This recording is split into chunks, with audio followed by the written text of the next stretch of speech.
दोस्तों आप सबने मशीन देखी होंगी। मशीन होती क्या है वो भी आप जानते होंगे। ऐसी चीज़ जो हमारा काम आसान करे उसे मशीन कहते हैं। तो दोस्तों मशीन डिज़ाइन यानी कि मशीन का डिज़ाइन करना। और मशीन का डिज़ाइन कौन करता है?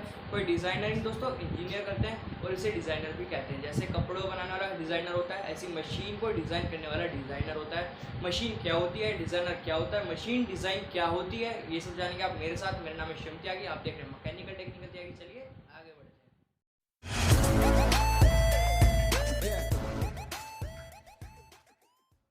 मशीन डिज़ाइन होती है तो उसकी डेफिनेशन है, it is defined as the use of scientific principle, technical information and imagination in the description of machine. दोस्तों लाइन कहती क्या है कि मशीन डिज़ाइन क्या है, जो एक यूज़ की जाए साइंटिफिक इंफॉर्मेशन, मतलब साइंटिफिक इंफॉर्मेशन, जो इन्फॉर्मेशन साइंटिफिक तरीके से निकाली जाए। मतलब ये नहीं है कि हमने एक मशीन बना ली, उसकी हमको इन्फॉर्मेशन नहीं पता कि इस पर कितना एलोवेल स्ट्रेस है, कितना लोड है, कितना फैक्टर ऑफ सेफ्टी है, मतलब उसके बारे में कुछ साइंटिफिक चीज़ पता ही नहीं है, उसके फंक्शन के बारे में पता ही नहीं है। इमेजिनेशन, उसकी हम इमेजिनेशन ही नहीं कर सकती वो कैसी है मशीन, किस जगह हम स्टैंड कर सकते हैं। मतलब मशीन बना ली और वो पोर्टेबल नहीं हुई, हमें पोर्टेबल मशीन चाहिए थी, तो उसकी imagination, scientific principle and technical information. Technical information का दोस्तों मतलब है कि उसमें कितनी टेक्निकल इन्फॉर्मेशन है, मतलब एक्यूरेसी कितनी है उसकी, आरपीएम कितनी है, एवरेज कितना है, उसका वर्किंग प्रिंसिपल किस चीज़ पे है, किस चीज़ पे वो बेस करिए। तो ये सब चीज़ scientific principle, technical information and imagination in the description of machine, मतलब मशीन के डिस्क्रिप्शन के बारे में, ये तीन चीज़ अगर हम ध्यान में रख के बनाते हैं किसी मशीन को तो वो कहते हैं मशीन डिज़ाइन। दोस्तों इसकी फुल डेफिनेशन क्या है वो भी आप सुन लीजिए। इट इज़ डिफाइंड, क्या डिफाइन की गई है, as the use of scientific principle, technical information and imagination in the description of machine to perform specific function with maximum economy and output. इसका मतलब क्या है, ताकि हम तीन चीज़ों का यूज़ करके मशीन बनाएं जिससे maximum economy and maximum output हो, तो उसे कहते हैं मशीन डिज़ाइन। तो दोस्तों समझ गया डेफिनेशन को। डेफिनेशन आपके सामने आ गई होगी दोस्तों, उसको नोट डाउन कर लीजिए। अब बात करते हैं कि क्या क्या इसकी रिक्वायरमेंट है मशीन के लिए। हम एक मशीन बना रहे हैं उसके बारे में कुछ सोचेंगे तो दोस्तों आप हेडिंग डाल लीजिए। अगला टॉपिक क्या है, basic requirement of machine elements. मतलब जो हमने मशीन लिया है, मशीन के एलिमेंट्स हैं, उनकी क्या क्या बेसिक रिक्वायरमेंट होनी चाहिए, उनके मूल रिक्वायरमेंट, मूल आधार क्या क्या होना चाहिए कि एक मशीन का एलिमेंट में ये सब होना चाहिए। सबसे पहला दोस्तों स्ट्रेंथ, कि उसकी मजबूती होनी चाहिए, rigidity, alloy wheel stress, grip, fatigue, दोस्तों फैक्टर ऑफ सेफ्टी।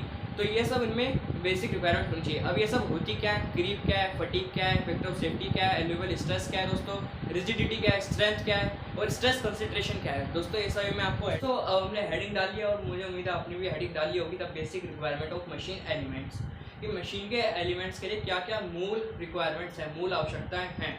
तो क्या दोस्तों सबसे पहले हमारी स्ट्रेंथ। दोस्तों मैंने इन सब की आगे डेफिनेशन नहीं लिखी है, वो आपको स्क्रीन पे दिख जाएगी। इतना टाइम वेस्ट नहीं करना दोस्तों, टाइम इज प्रीशियस, टाइम बहुत कीमती है। मैं बोलता जाऊंगा, समझाता जाऊंगा, डेफिनेशन आपकी स्क्रीन पर आती रहेंगी, आप उन्हें नोट डाउन करते रहना। तो दोस्तों स्ट्रेंथ क्या होती है?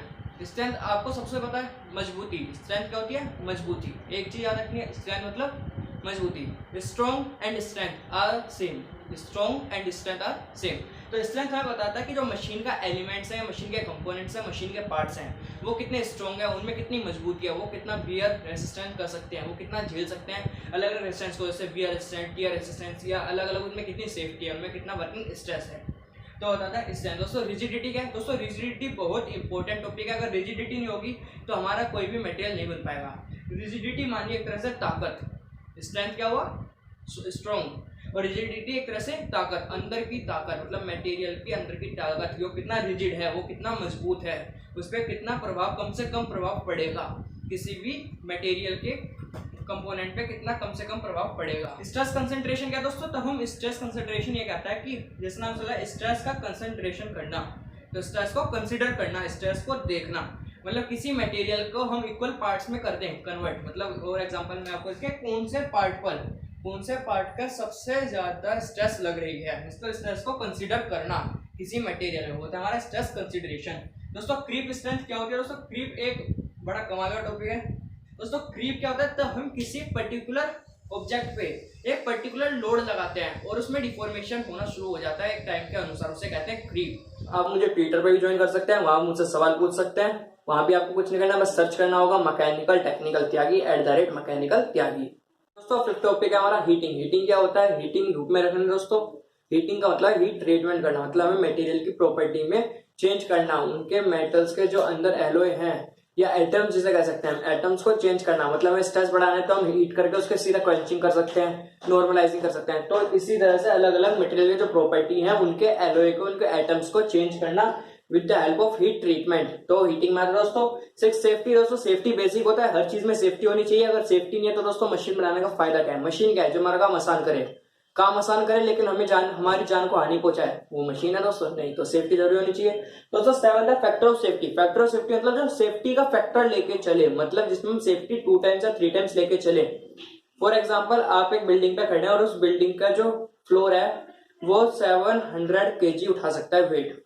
उससे ज्यादा उठेगा तो टूट जाएगा, क्योंकि दोस्तों 5th फ्लोर पे मान लीजिए 28 फ्लोर पे है, तो जो उसका फ्लोर है वो 700 किलो उठा सकता है, वेट उठा सकता है।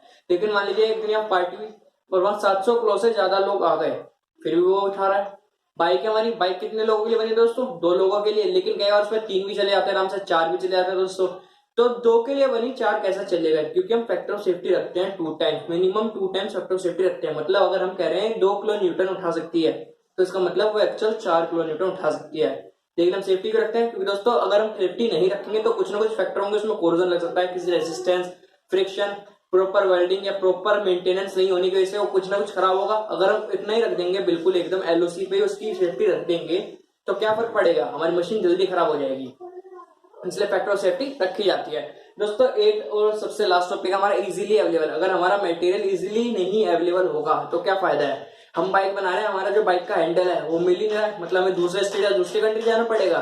तो जो भी हम मशीन बना रहे हैं उसका जो मटेरियल है वो इजीली अवेलेबल होना चाहिए दोस्तों। ये 8 बेसिक रिक्वायरमेंट है इन बेसिक तो। और आप मुझे टेलीग्राम पे ज्वाइन कर सकते हैं, वहां पे आपको नोट्स मिल जाएंगे। जो बच्चे सोम पढ़ रहे हैं स्टैच ऑफ मटेरियल, उसके रिटर्न नोट्स वहां पे हैं और एफएम के रिटर्न नोट्स भी वहां पर हैं।